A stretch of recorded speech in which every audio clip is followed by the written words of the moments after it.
जय हिंद मेरे प्यारे दोस्तों। जियो स्टडी के सेना भर्ती केंद्र में आप सभी का स्वागत है। मैं हूं पंकज कुशवाहा। जहां दोस्तों जैसा कि आपको बात किए थे, आज मैं आपके बीच लेकर के आ गया हूं आर्मी क्लर्क की ओरिजिनल क्वेश्चन पेपर। यह जो प्रश्न है दोस्तों, यह क्वेश्चन पेपर 1 नवंबर 2020 को संपन्न हुआ था। और यह क्वेश्चन जो है दोस्तों, यह जो पेपर है वह एआरओ गया गया की पेपर है।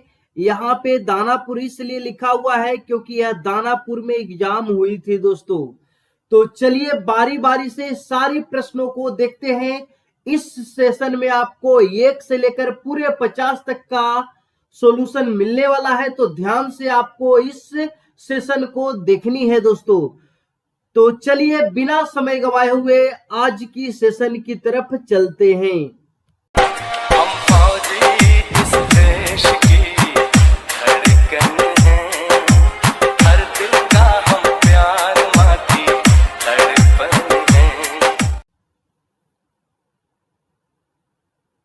देखिएगा दोस्तों, आज की जो पहली प्रश्न है आपकी स्क्रीन पे इस तरीका से है। इसे कंप्यूटर द्वारा अच्छी तरीका से टाइप नहीं करवाए दोस्तों, क्योंकि आज टाइम नहीं मिली थी।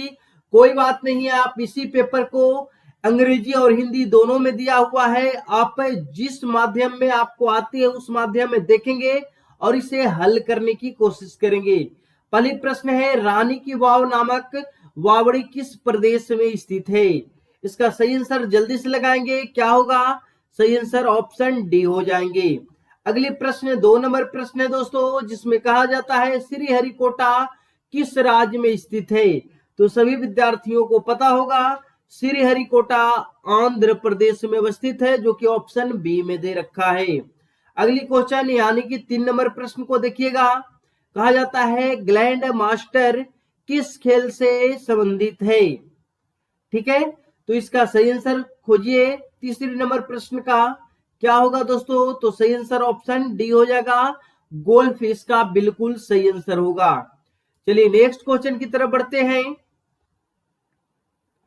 5वीं नंबर प्रश्न तो देखेंगे दोस्तों, ये रही दोस्तों आज की 5वीं नंबर प्रश्न। इस प्रश्न में बोला जा रहा है कि महात्मा गांधी के द्वारा प्रकाशित किया गया पत्रिका का नाम क्या है ना?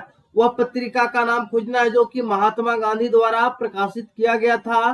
तो क्या होगा इसका सही answer? Option C, young India. ठीक है, नेक्स्ट क्वेश्चन की तरफ बढ़ा जाए। ये सेक्शन बी की प्रश्न अब आपको मिलेगा दोस्तों, जो कि समान विज्ञान की प्रश्न है। इसे भी आपको देखनी है।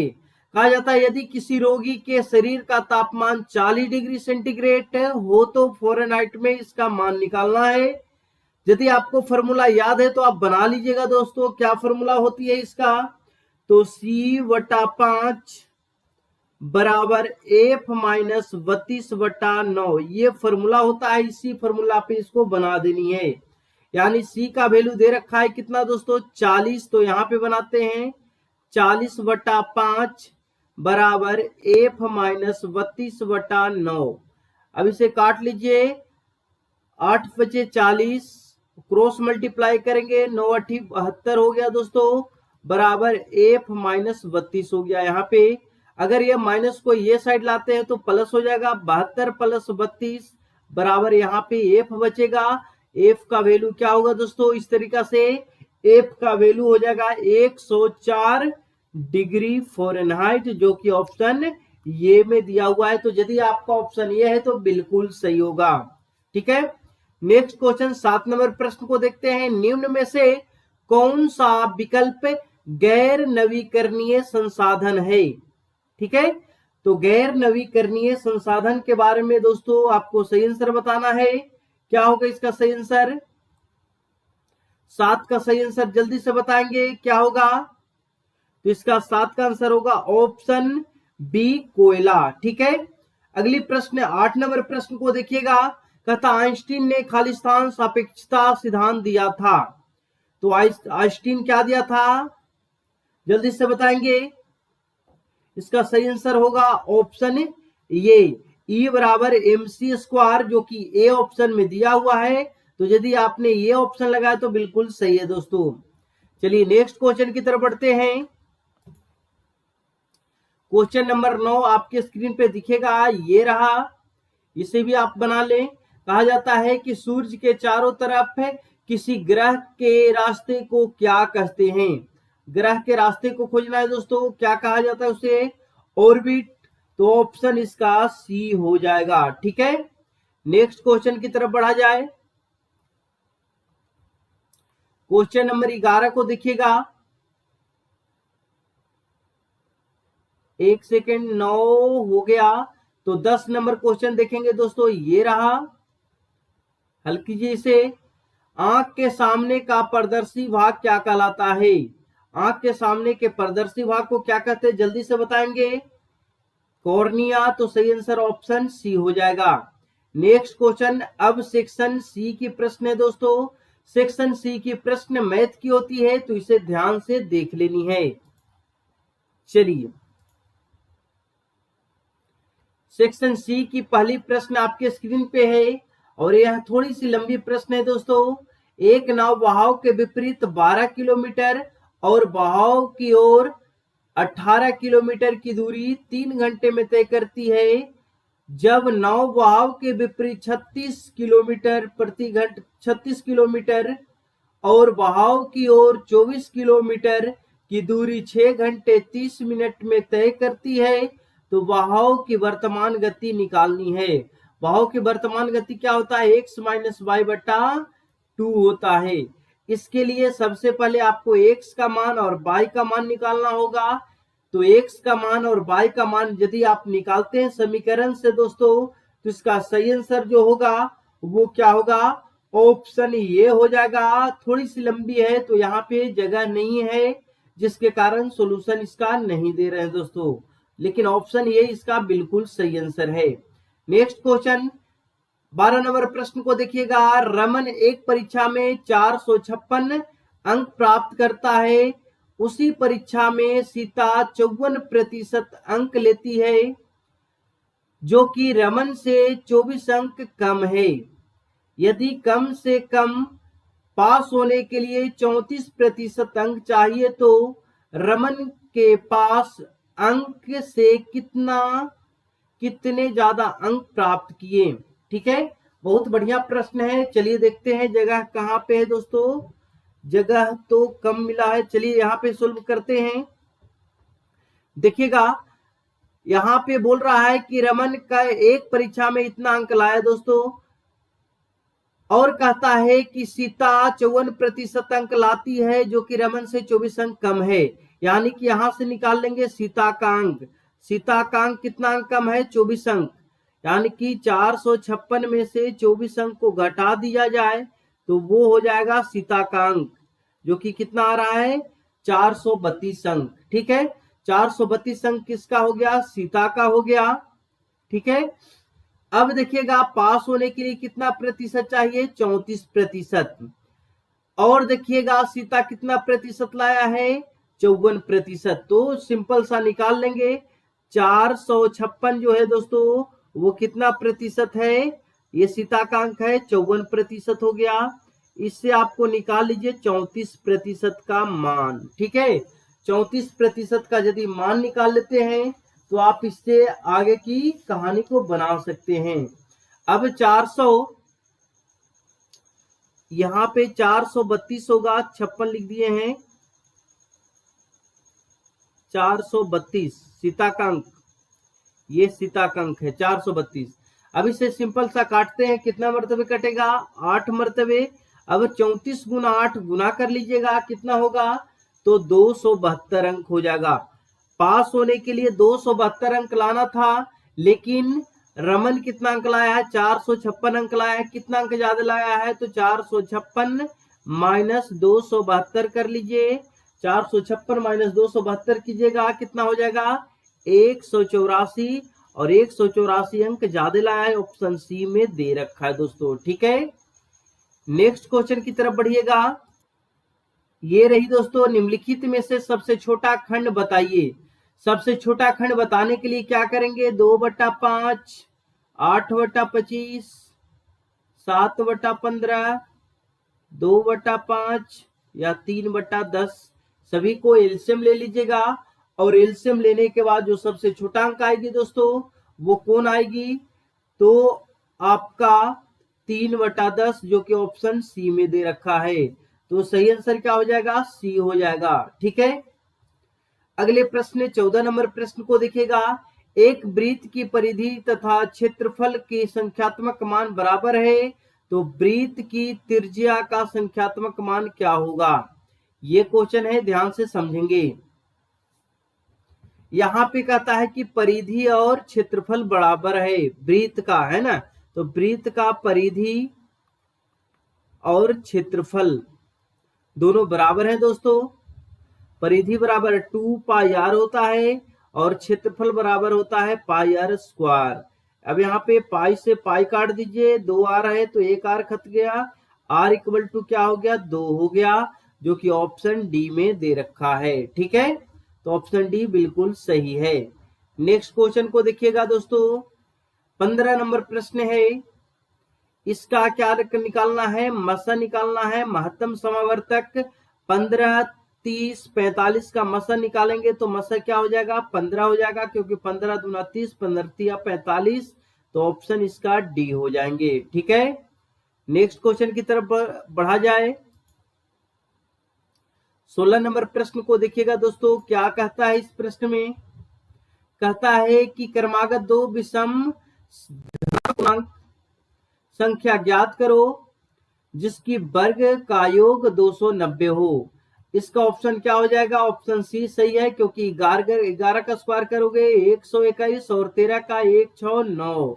अब इसको जोड़ लीजिए दोस्तों, 9 1 10 की 0 हाथ बरा 1, 6 2 8 1 9 और 290। कहता है कि वर्गों का योग करिएगा, दोनों को वर्गों का योग करिएगा तो 290 आएगा। तो ऑप्शन कौन सा होगा, ऑप्शन सी हो जाएंगे। ठीक है, चलिए 17 नंबर प्रश्न को देखते हैं। इस प्रश्न में दोस्तों क्या कहता है, किसी आयताकार मेज की क्षेत्रफल के ऊपर का परिमाप 28 मीटर है और क्षेत्रफल इतना है, तो मेज के विकर्ण निकालनी है। ठीक है, मेज का विकर्ण जल्दी से निकालेंगे। कैसे निकालेंगे दोस्तों, ध्यान दीजिएगा। तथा आयताकार मेज के सतह का परिमाप यानी कि 2 × L + B का वैल्यू दे रखा है 28 और क्षेत्रफल L × B का वैल्यू दे रखा है 48। ठीक है, इसकी विकर्ण निकालना है, यानी कि √L²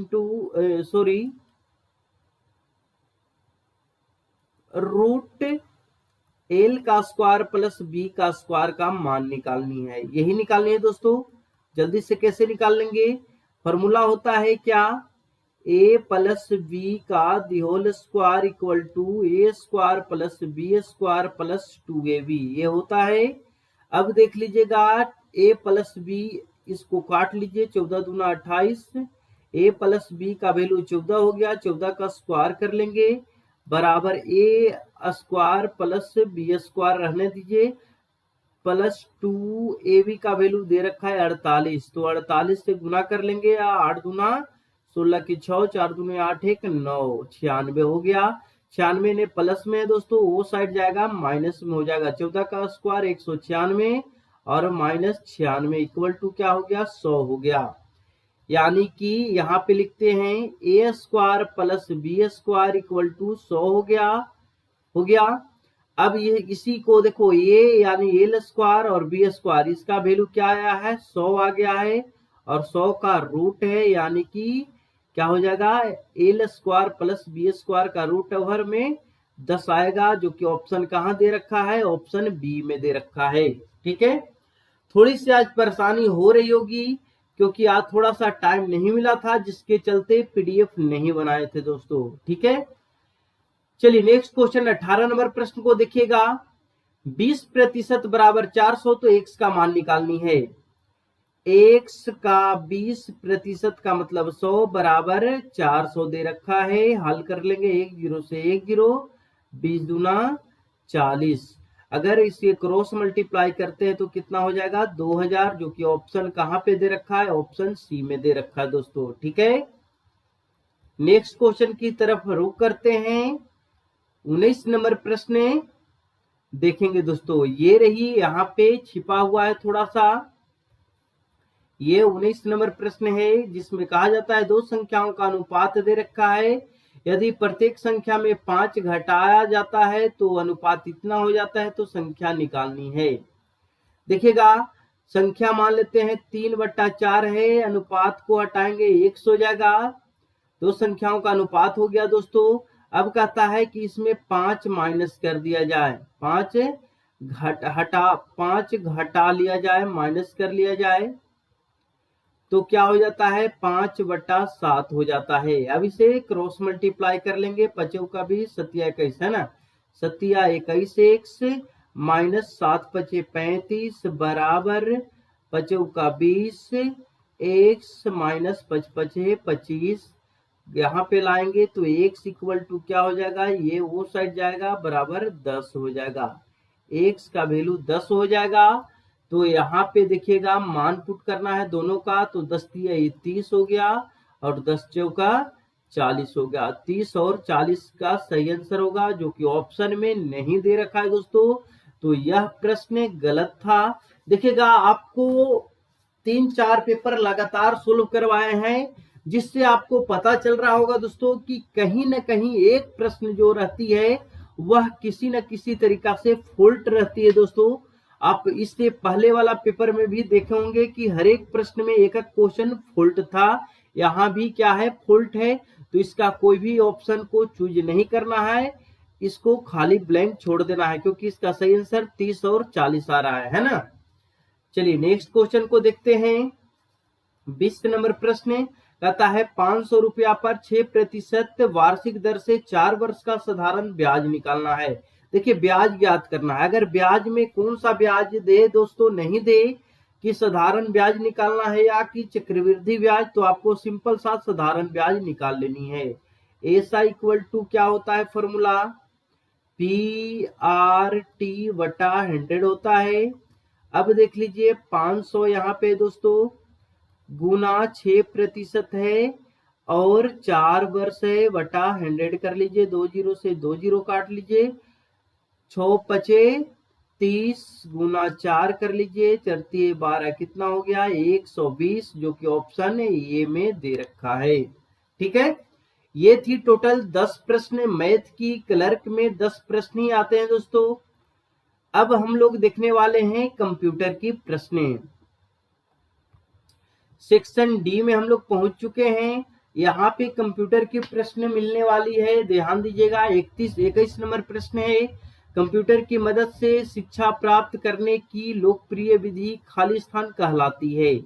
तो इसका सही आंसर क्या होगा, ई लर्निंग होगा।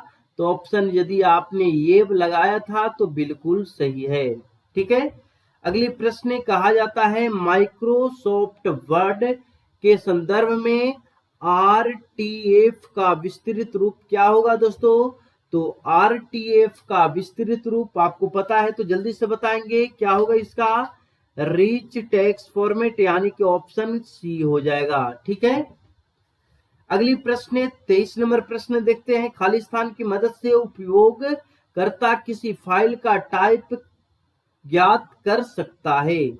यानी कि 23 नंबर प्रश्न का सही आंसर क्या होगा, ऑप्शन ए। अगर फाइल का नाम पता रहे दोस्तों तो उसको अलग कर सकते हैं, सारे प्रकार को समझ सकते हैं। अगली प्रश्न 24 नंबर प्रश्न है, इसे भी आपको देखना होगा। इस प्रश्न में दोस्तों क्या बोला जाता है, ध्यान से देखेंगे।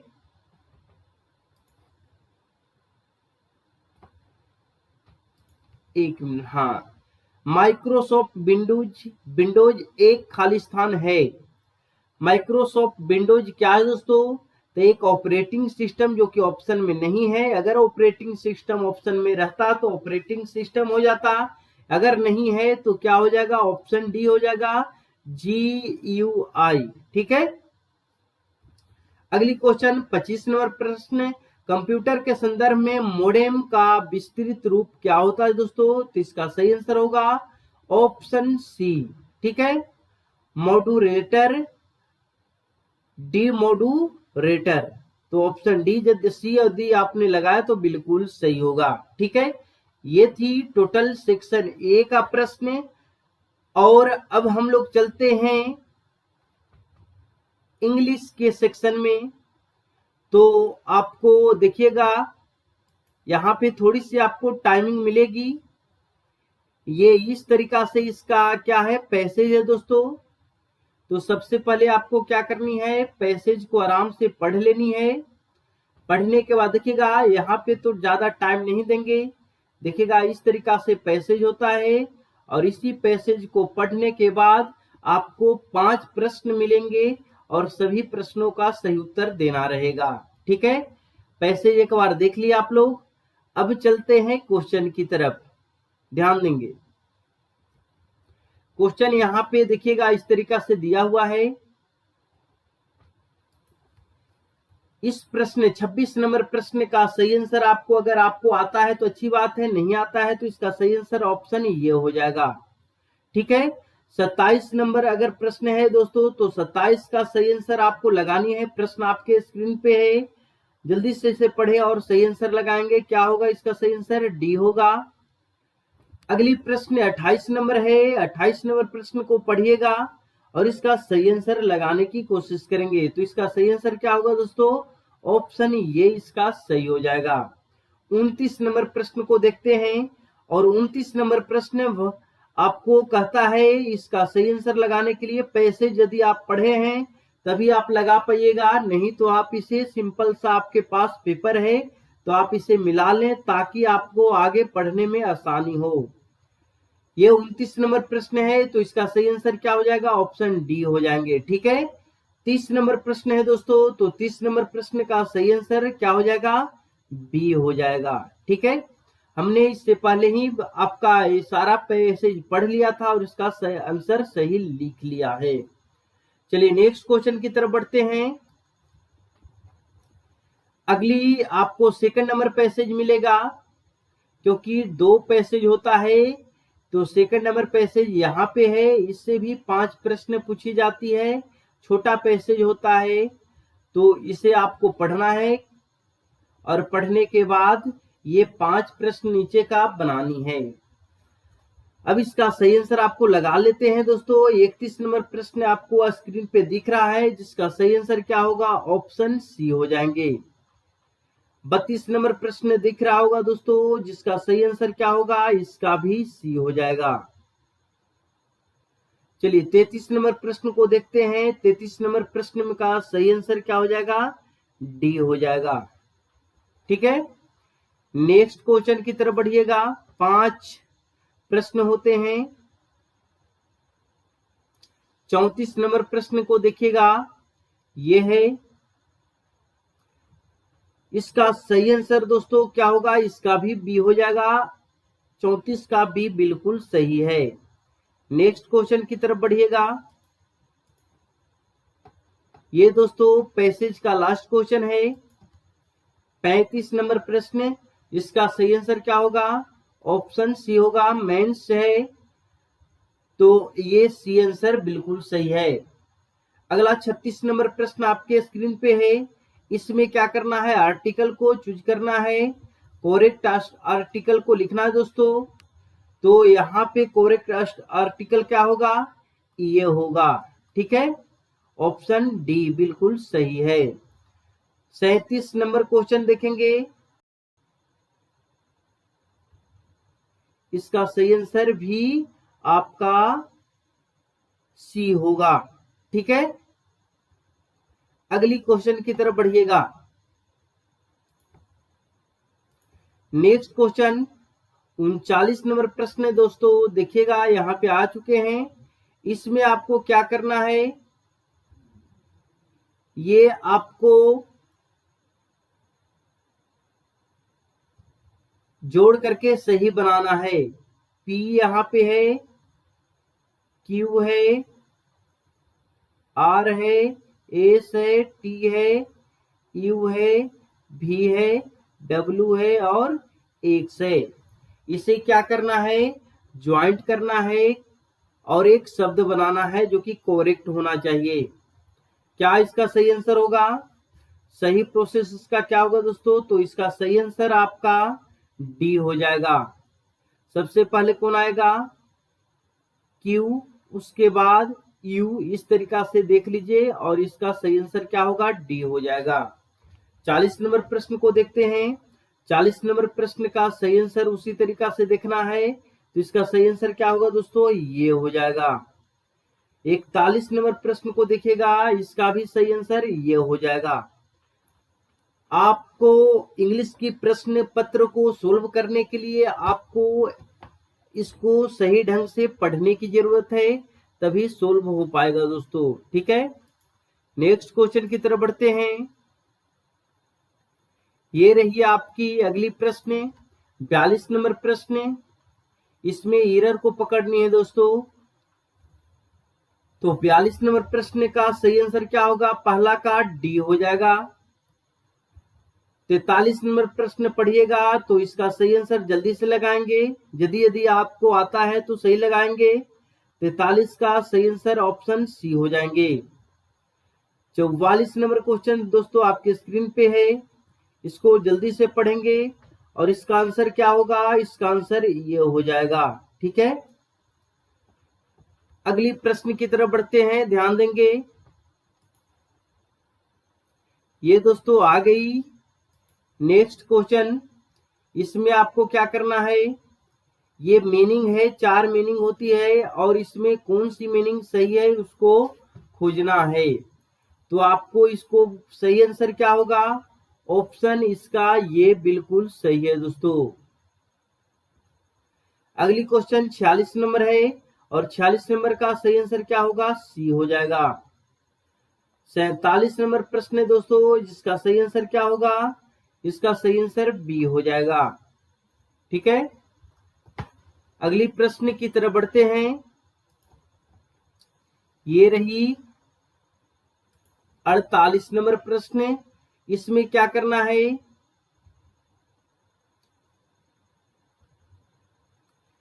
कैंसिल, है ना। इसको सही आंसर आपको लगाना है 48 नंबर प्रश्न का, तो इसका सही आंसर क्या हो जाएगा, सी हो जाएगा।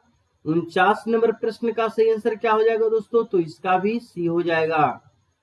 और लास्ट की 50 नंबर प्रश्न है, तो 50 नंबर प्रश्न का सही आंसर क्या होगा, स्टॉप हो जाएगा।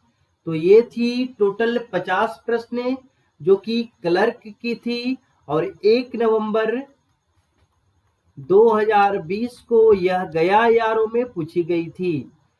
आपको अगर क्लर्क का फुल पैकेज खरीदना है दोस्तों, तो आप हमसे कांटेक्ट कर सकते हैं। हमारी व्हाट्सएप नंबर है 7488016573। आप इस पे व्हाट्सएप कर करके फुल कोर्स के बारे में जानकारी ले सकते हैं। चलिए दोस्तों, मुलाकात करते हैं अगले वीडियो में।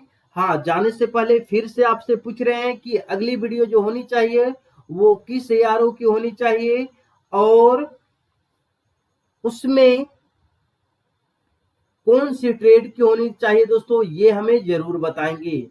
चलिए मुलाकात करते हैं अगले वीडियो में, तब तक हमें इजाजत दीजिए। जय हिंद, जय भारत, वंदे मातरम।